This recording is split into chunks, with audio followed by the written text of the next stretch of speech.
What are the chances, you think, that we're going to get an immigration bill of any kind through the House or the Senate this year? Well, it depends what you mean by an immigration bill. I think we Exactly. can pass bills that reform our legal immigration system, which is completely broken. I think there's an emerging consensus that we need to have an immigration system that is more based on economics and job skill and merit and less on family connection. Not totally discard family, but it has to be less of a factor. I think there has to be a consensus, and I think there is, that the enforcement mechanisms we have in place don't work. We don't have a viable entry-exit tracking system for visitors. There are sectors of the border that remain highly insecure. And we don't have an electronic system for employers to verify. But am I missing the consensus part? I heard the Speaker of the House say there are things that everyone agrees on, but they don't trust the president. No. On those issues, I think there's a consensus. Here's where the trust factor comes in. The third aspect of the problem, right? We have to modernize legal immigration. I don't think that's controversial. We have to have better enforcement mechanisms. That in and of itself is not controversial. And then the third question, which is the toughest. What do you do with 12 million human beings that are here now, who are illegally here in the country today? What do you do with them? So no one is advocating you round them up and deport them. Nobody reasonable is advocating that. And no one is saying we should grant a blanket amnesty either. So what the emerging consensus has been is we understand we have to deal with that.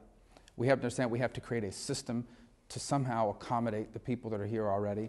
But we're only willing to do that if we can ensure that this problem never happens again. And they point back to 1986, when in fact 3 million people were given status, but then the enforcement measures didn't happen, and that led to 12 million.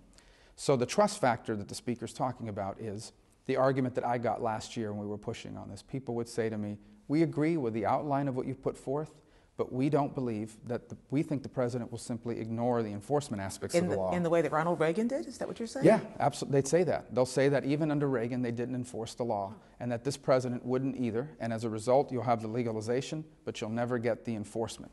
So we came up with the idea of a trigger. First, the enforcement happens, and that would trigger the legalization process. Again, people didn't trust that because they believe that the trigger is in the eye of the beholder. Is it that they don't trust the way of getting to it, or they just don't trust the president? I think there's a general mistrust of the federal government, given the historical reality that neither party has effectively enforced immigration laws. I mean, you don't get to 12 million people across 4 presidents if you don't have some level of both sides having some responsibility for it.